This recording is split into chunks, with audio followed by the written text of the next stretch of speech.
বলেছিলাম যাব একজনের সাথে দেখা করতে, তো তার সাথে দেখা করে যাচ্ছি দিদির রিসেপশন যেখানে হচ্ছে, মানে আমরা যে হোটেলে ছিলাম ওই হোটেলে না, আরেকটা জায়গা বুক করা হয়েছিল, সেখানেই দিদির রিসেপশন হচ্ছে।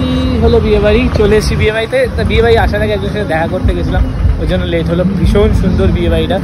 আর কালকে সকালে দেখছি লিঙ্গরাজ টেম্পলে যাওয়া যায় কি না, যদি বাবা ডানে ডেফিনেটলি তবে। ওয়াও!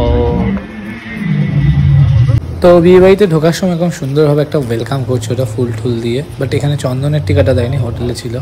ভালোই লাগছিলো ব্যাপারটা, আর সবাইকেই করছে। আর যারা দ্বিতীয়বার ঢুকছে তাদেরকেও করছে। আর এই হলো বিয়েবাড়িটা, ভীষণ ভালো বিয়েবাড়িটা। দেখো বাও, আগে খাবো, প্রচণ্ড খিদে পেয়ে গেছে। তো চলে এসেছি স্টার্টারের এই দিকটা। এখানে স্টার্টার, মেন কোর্স সব আছে। আর সবথেকে বড় ব্যাপার হলো এদিকে লাইভ মানে গানের পারফরমেন্স চলছে, যেটা নাকি মানে রাত 11:30-12টা অবধি চলবে।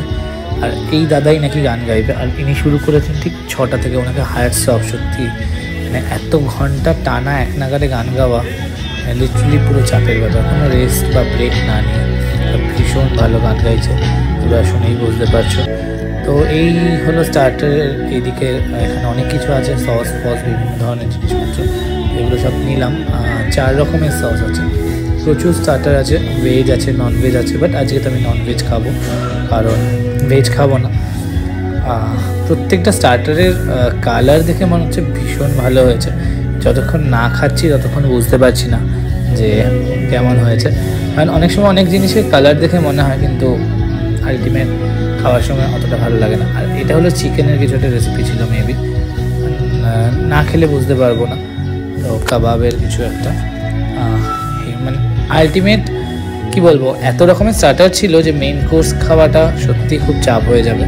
এটা হলো মাটনের কাবাব, মাটন কাবাব ছিল। তো ভীষণ ভালো স্মেল বেরোচ্ছিল এটাকে। আর এই দিকে দেখো, এটা এখানে মানে পাশেই এখানে এগুলোকে রেডি করছে, আর রেডি করে সঙ্গে সঙ্গে গরম গরমই পাশে দিয়ে দিচ্ছে। বেশ ভালো লাগলো ব্যাপারটা দেখতে। অনেকে ইন্টারেস্ট থাকে কিভাবে করছে সেটা দেখার জন্য, তারাও দেখতে পারবে এখানে। এই দেখো আমাদের আজকের ফেন, ভীষণ সুন্দর লাগছে। আর আমরা কিন্তু যে আগের ব্লগটা দেখেছিলাম, আমরা গয়না কিন্তু কিনতে গেছিলাম, এটাই দেখাতে পারিনি আগের দিন। এইটা কিনেছে, এইটা কিনেছে। আর এটা কেমন পছন্দ করেছি বল? তুই পছন্দ করিসনি? হ্যাঁ, তুই ছিলিস আমি না, নিয়ে গেছি দোকানটায়। তুই তো ধান্দায় ছিলি, দোকানটাতে আমি নিয়ে গেছি। তুই তো জুতো কিনতে গেছিলি, জুতো কিনে তুই কেটে পড়েছিস দীঘার জন্য, ঢপ মেরে আমাকে। এটা ব্লগে দিবি তুই, ঠিক আছে? আমি নিয়ে গেছি, দোকানটাও নিয়ে গেছি, গ্যাস, কিন্তু তারপরে ওর কিছু করেনি। আমি এটা পছন্দ করেছি। কে পছন্দ করেছে? বাট ফাইনালি ভালোই লাগছে, খুব সুন্দর লাগছে, একদম মেয়ের মা লাগছে, পারফেক্ট। তোমরা কমেন্ট করে ডেফিনেটলি জানিও, কমেন্ট করে জানিও কেমন লাগছে। সবসময় নিজেকে প্রিটেন্ড করবে বাজে লাগছে, বাট কালোদেরই যে বাজে লাগবে এমন কোনো কথা না আমার কাছে মনে হয়। তো ভীষণ সুন্দর লাগছে এবং সোবার সেরেছে। আর ওইদিকে শাশুড়ির সাথে ছবি তুলছে, শাশুড়ি একদম গালের মধ্যে হাত দিয়ে দিয়েছে জামাইয়ের মেয়ের। ও উড়িষ্যায় কিন্তু এটা বেশ ইন্টারেস্টিং জিনিস, বুক প্রণামী বাক্স, ঠিক আছে? তোমার বিয়ের খরচ উঠে যাবে, শোন না, বাক্সটা নিয়ে গেলে বিয়ের খরচ উঠে যাবে ওই বাড়ি।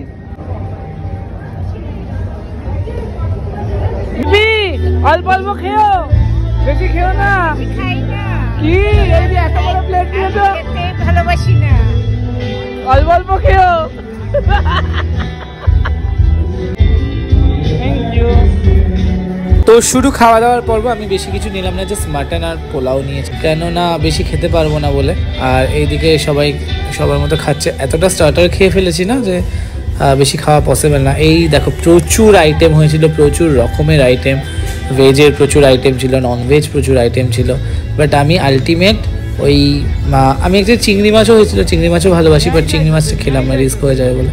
তো যদি কোনো গন্ডগোল হয়, তাই অ্যালার্জি ফেলাচ্ছে, তাই নর্মালি মাটন আর পোলাওই নিয়েছি। আর মাটনটাও বেশ সফট হয়েছে, বেশ ভালো হয়েছে, আর প্রচুর আইটেম ছিল এখানে। যদি বলো খাবারের রিভিউ কেমন দেবো, খাবারের রিভিউ বেশ ভালো ছিল, বেশ ভালো, প্রত্যেকটা জিনিস খুব টেস্টি ছিল।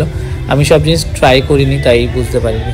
তো যার মেয়ের বিয়ে সে হলো এই কাকিমা। এই কাকিমার সাথে কিন্তু আমার ছোটোবেলা থেকে সম্পর্ক খুবই ভালো ছিল, মানে খুবই মজা করে আমরা কাটাতাম। তো ফুচকা খাচ্ছে সেই নিয়ে একটু খিল্লিও করছিলাম, পরে যাতে ভিডিওটা দেখতে পায়, মজা পায়।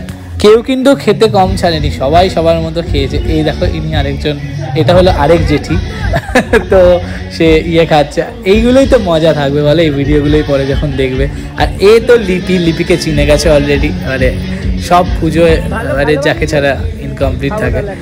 তো লিপিও খাচ্ছে, সবাই যে যার মতো খেয়েছে। তো কাকিমাকে দেখে আমার একটু ফুচকা খেতে ইচ্ছা করলো, আর এখানে দেখলাম এখনো দিচ্ছে, দেখি ট্রাই করে কেমন হয় ব্যাপারটা। দই ফুচকা তো ওর জন্য অ্যাকচুয়ালি এটা ফুচকার ভিতরে রস ভরা ভরে দিচ্ছিল, তো ওর জন্য আরও বেশি ভালো লাগছিল দেখে, ওর জন্যই আরও ইন্টারেস্টিং লাগছিল, খেতে ইচ্ছা করছিল। তো জানি না কেমন হবে খেতে। কাকিমা তো বললো বেশ ভালোই হয়েছে। মানে আলটিমেট ওই খাবারগুলো খেলাম, লাস্টে এটা খেতে হবে, কেননা এটা ট্রাই করিনি, সবাই বলছে এটা খুব ভালো হয়েছে।